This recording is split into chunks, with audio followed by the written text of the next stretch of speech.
Now that we have learned about chemical equilibrium, here is the acid-base equilibrium. Okay, let's start with the autoionization of water. First of all, what kind of properties does pure water have? It is a very poor conductor.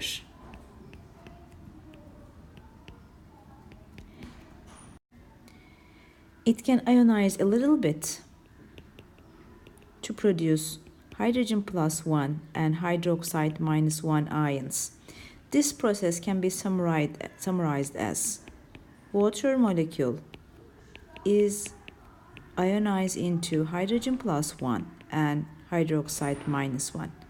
But remember, in 10th grade we talk about acid base also, and we said that instead of writing hydrogen plus 1, you can use hydronium ion. So this is hydronium. Now, if you like to write the autoionization of water by using hydronium, you can use this equation. In this case, you have two water molecules decompose into one hydronium plus 1, one hydroxide minus 1. So if this is a physical equilibrium, this means that you can write an equilibrium constant. You can write it as Kc, or mostly you're going to see it as Kw, equilibrium autoionization constant for water. So again, products over reactants, but in reactants you have a liquid here, so you do not take it into equilibrium constant. This means that equilibrium constant for water is the multiply hydrogen plus 1 by hydroxide minus 1 concentration. Now, as we have told already, instead of hydrogen plus 1, you can write hydronium ion, and at 25 Celsius at room temperature, at standard conditions, any of these terms can be written. K water is always equal to 10 to the power of minus 14. So for neutral solutions and pure water, the concentration of hydrogen plus 1 and hydroxide minus 1 can be calculated as hydrogen plus 1 times hydroxide minus 1 is equal to 10 to the power of minus 14. Now please be careful, this is always at 25 Celsius. In some questions it can give different temperatures, so different value of K water will be given. In this case, you're going to solve this question according to that value, not 10 to the power of minus 14. Calculating pH and pOH. Now, in your math lectures, probably you have started logarithms, so we're going to use that logs here in order to calculate pH and pOH. Now, pH is minus log concentration of hydrogen plus 1, and pOH minus log concentration of hydroxide minus 1. pK water is minus log K water. So at 25 Celsius, remember this is 10 to the power of minus 14.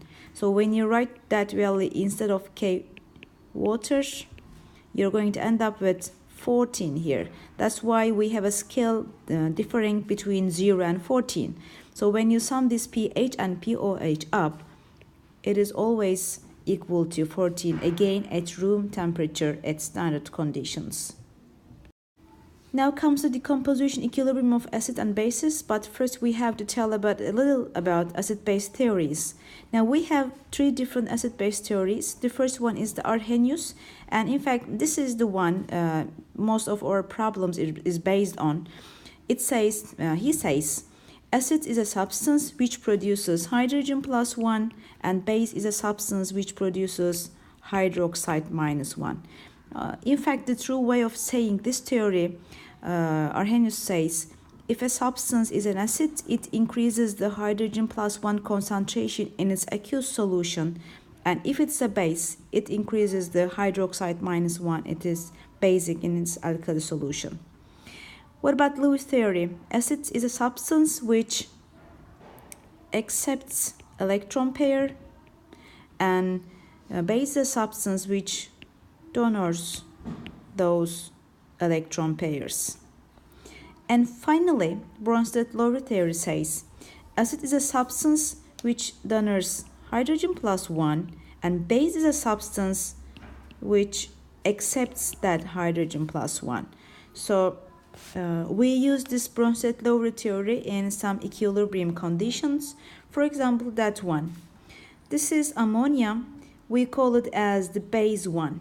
Now, when ammonia goes to right-hand side, it becomes the ammonia ion, meaning it accepts a proton. So this is acid 1. We call these pairs as the conjugate acid-base pairs. So what about this water here? In fact, when we say water, water is neutral. It has a pH of 7, but sometimes in a solution it behaves like a base, it behaves like an acid. It depends on the substance that it interacts. So in this case, when water goes right hand side, it becomes the hydroxide minus 1. So this means that it gives away a proton. So I call him as acid 2 here. So hydroxide is the base 2 here. So the other conjugate acid-base pairs is water and hydroxide minus 1. Amphoteric compounds. Now, amphoteric compounds you have learned in a 10th grade acid-base topic also. You have 6 amphoteric metals. Amphoteric compounds behave as acids when they react with bases, and behave as bases when they react with the acids. The most common amphoteric compound, in fact, is water, as you have seen in the previous example. Also, there are some amphoteric metals like zinc, lead, tin, aluminium, and chromine. When these metals react with an acid or a base, they give out hydrogen gas, and those metals oxides show also same amphoteric property. Now, check out the following reactions. For example, you have aluminium. It reacts with 3 hydrogen chloride to produce aluminium chloride and 3/2 hydrogen gas. Now, what about when it reacts with the sodium hydroxide? Again, it acts, in this case, it acts as an acid. It produces some salt like this, and plus the same amount of hydrogen gas also. When you have the oxide of aluminum, it is going to give the same reaction. Decomposition of weak acids and weak bases. Now, we define strong acid and strong bases as if a substance is a strong base or acid, it ionizes in water 100%. For example, you have hydrogen chloride and hydrogen plus 1 and chlorine minus 1, the ions that it gives if you have 1 molar of hydrogen chloride. Finally, you have 1 molar of hydrogen and 1 molar of chloride ion. So this is 100% ionization because it's a strong acid. Now, what about the weak ones? For example, you have hydrogen fluoride. Hydrogen plus 1 and fluorine minus 1. And in this case, you have a Ka value because this is an equilibrium change. So if you have 1 molar hydrogen fluoride, you cannot say that it gives 1 molar of hydrogen plus 1. So if this is an equilibrium, you're going to consume then by the help of their constant. If they have all constant as 1 here, so X is consumed from hydrogen fluoride, so plus X is coming from hydrogen plus 1 and another X from fluoride minus 1. If you had 2 here, it is going to be 2X here. But in this equation, we don't need it. When solving these questions, this amount of decomposition is going to be neglected. So you have 1 molar of hydrogen fluoride, X molar of hydrogen, X molar of fluoride. Then you can equalize the Ka. Now, equilibrium constant is always the same, product over reactants. In this case, it's going to be X squared over 1 here. So you're going to just solve all these weak acid and base problems like this one. For example, let me give you finally the ammonia. Ammonia is really important. Ammonia is a monohydroxy base because when it is hydrolyzed with water, it produces ammonia plus 1 plus hydroxide minus 1. In this case, you don't have a Ka value, but you have Kb value. What about the relation between the Kn and Kb? For example, this is methylamine. It hydrolyzes with the water molecule. It forms a cation and it forms OH minus 1. So when you like to write the Kb for it, it's going to be like this.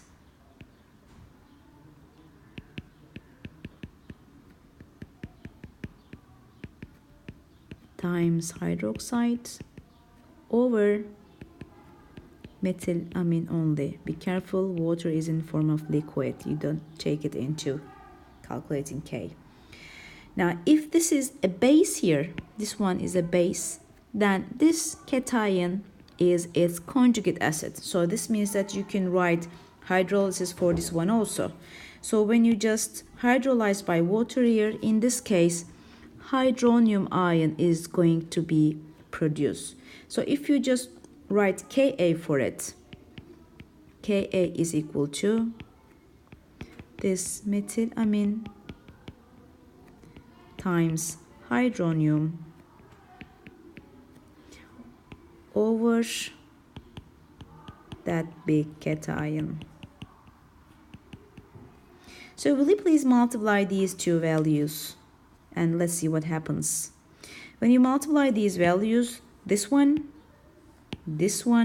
and this one, now these are going to be simplified. These are also going to be simplified. So you are left with hydronium plus 1 times OH minus 1. And do you remember this one? This was Kw. So if we summarize it, Kw is equal to hydrogen plus 1 times OH minus 1. Also, Ka times Kb for conjugate acid-base pairs. So this is important. We're going to use a lot in the questions. Strength of acids. Now, strength of acids with halogens. Now, halogens were fluorine, chlorine, bromine, and iodine. Hydrogen fluoride is a weak acid. Remember, it is the only acid that can corrode glass, where hydrogen chloride, hydrogen bromide, and hydrogen iodide are strong acids. As we go along a halogen group from top to the bottom, electronegativity of the elements decreases, so that the attraction force that apply on hydrogen decreases. That's why hydrogen iodide releases its hydrogen much easier than hydrogen fluoride, and it makes it a strong acid. Strength of oxyacids. Strength of oxyacids, the oxyacids depends on oxidation number of central atom. For example, you have hydrogen hypochlorite here, hydrogen chloride, hydrogen chlorate, and hydrogen perchlorate. When you calculate the oxidation numbers, you're going to find as +1 here, +3 here, +5, and this one is +7. So these are the oxidation number of chlorine. So what is it? How is it related to the strength of the acids? When the oxidation number of the central atom increases, the acid strength of the substance increases also. So the order becomes like hydrogen perchlorate is a strong one, where the other ones are weak acids. You can also tell that as the number of oxygen atoms increases, acidic strength increases also. And also you have organic acids. Organic acid means it contains carboxyl group. As the number of carbon atoms increases, acidity strength decreases because solubility of that acid in water decreases. This is the reason of decrease in acidity strength. Neutralization reactions, hydrolysis and buffer solutions is the last part for this chapter, but first start with the neutralization. Now, what is the meaning of neutralization? What is the net ionic equation of neutralization? Mostly when I ask you, you define the neutralization as the reaction between acid and base to produce salt and water. The real form of neutralization is hydrogen plus 1 and plus OH minus 1. This is very important. Acid and bases are only substances that produce those ions. Those ions are in fact in the center of the problem. So neutralization reaction means you have, or titration means, yes, you have a strong base or weak base and you have an acid. These are the sources of hydrogen plus 1 and OH minus 1. Yes, they produce a salt and plus water. Again, I tell the main reaction is the combination of hydrogen plus 1 and OH minus 1. Or you can have ammonia. Now, ammonia is a base, but in its structure, it doesn't have OH minus 1. It produces OH minus 1 when it's hydrolyzed in water. So when you react with hydrogen chloride, you don't see the formation of water, but it is formed. It is only cancelled in the mechanism of the reactions. So ammonium chloride is produced. What about if I tell you, you have ammonia gas plus hydrogen chloride gas forming ammonium chloride solid? This is not a neutralization reaction. Only an acid-base reaction.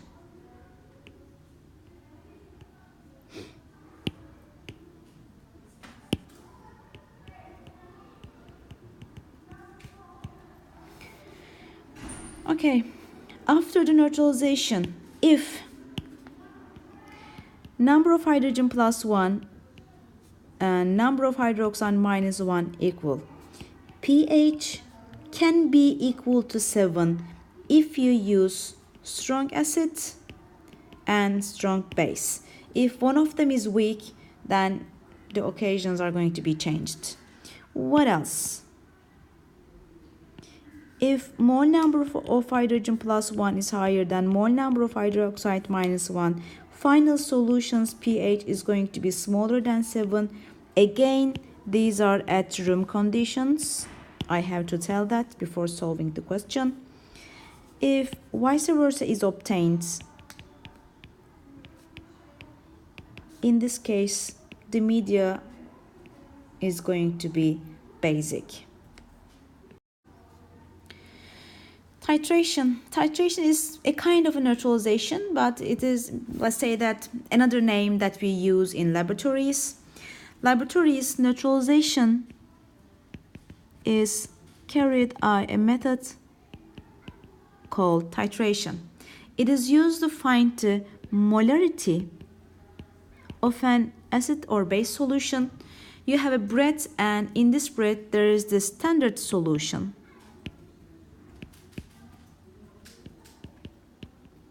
Which is molarity is known, and in the Erlenmeyer there is the solution with an unknown molarity.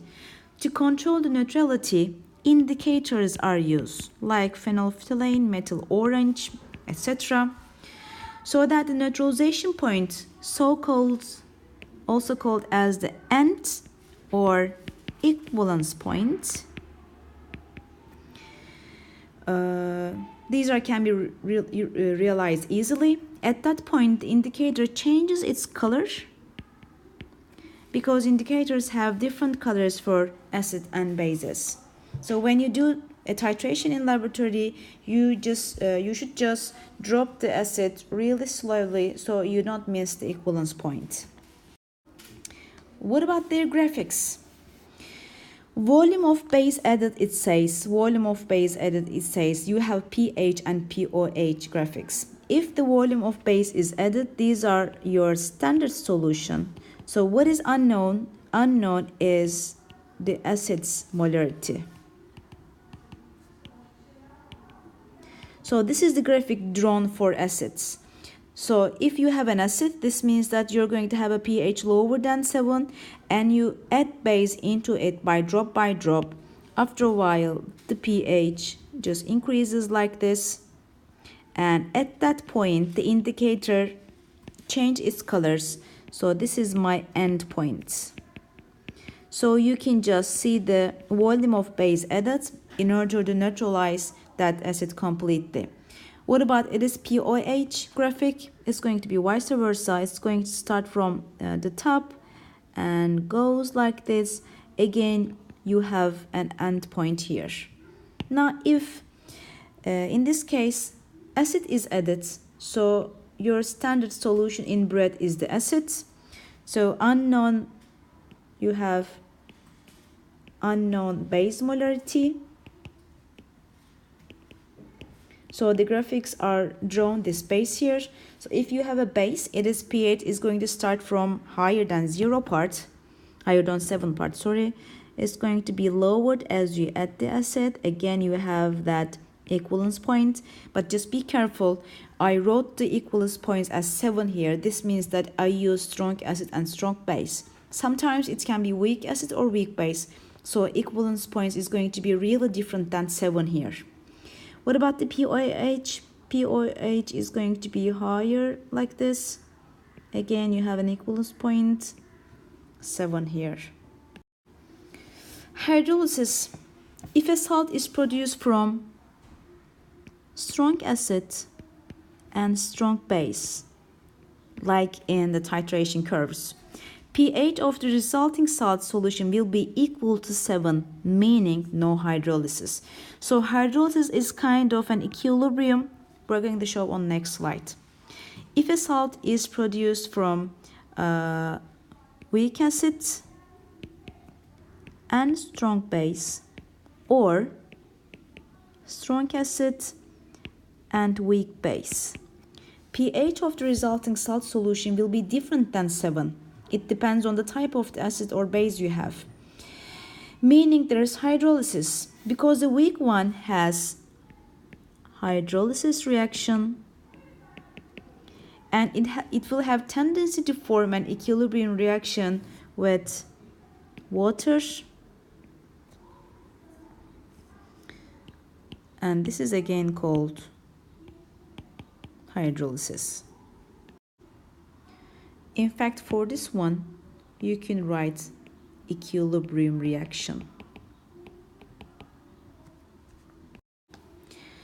So how do we see that hydrolysis reaction in the problems? For example, sodium cyanide is given to you. This comes from sodium hydroxide strong base and hydrogen cyanide weak acid. Okay, now you're going to understand that this is a salt, but it doesn't have a pH equal to 7. But if it's strong base coming from strong base and weak acid, probably it's going to have a pH higher than 7 at room conditions. But how?